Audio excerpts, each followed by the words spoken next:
Hello and welcome to the Evercade Retreat. Gene Joke here, and today I'm adding Bobl from the Morphcat Collection 1 to my ever-growing ranking list of every Evercade game ever.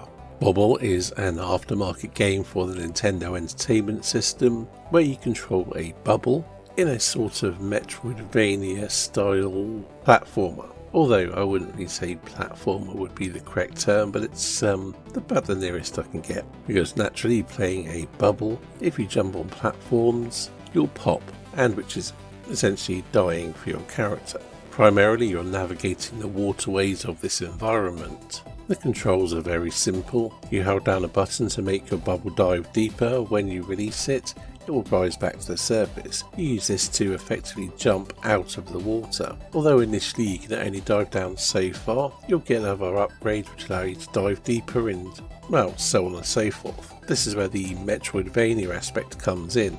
Of course, when someone says Metroidvania, people generally expect a large expansive game, and Bobl is not that. In fact, once you master the controls and learn the layout of the map, it's a game that can be completed quite quickly. But don't let that make you think it's going to be a short and easy game to beat.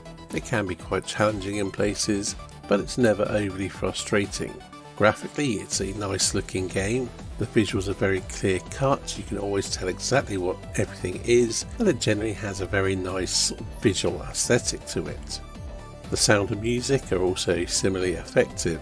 While you might not come away humming the various tunes or remarking about how amazing the sound effects are, they are at worst perfectly functional, and some of the tunes are really quite nice. All in all, it's a fairly unique sort of platformer-ish type game that's very well put together. To rank it alongside the other Evercade games in my ever-growing list, I would have to place it above Rogue Armor Force, but below Choo Choo Mimic. As this list is very much filling out now, I figure I should explain my choice a bit more for my placing. Although much of this really comes down to, do I like a game, do I like it more than another one? Other factors can come into play, especially when they're very different genres of game. So part of my consideration is how well the game achieves what it's trying to do, and Bobl, I feel, does exactly what it's trying to do. It's a very tight, well-made game, and considering it's an aftermarket game which I have no prior experience with before getting an Evercade,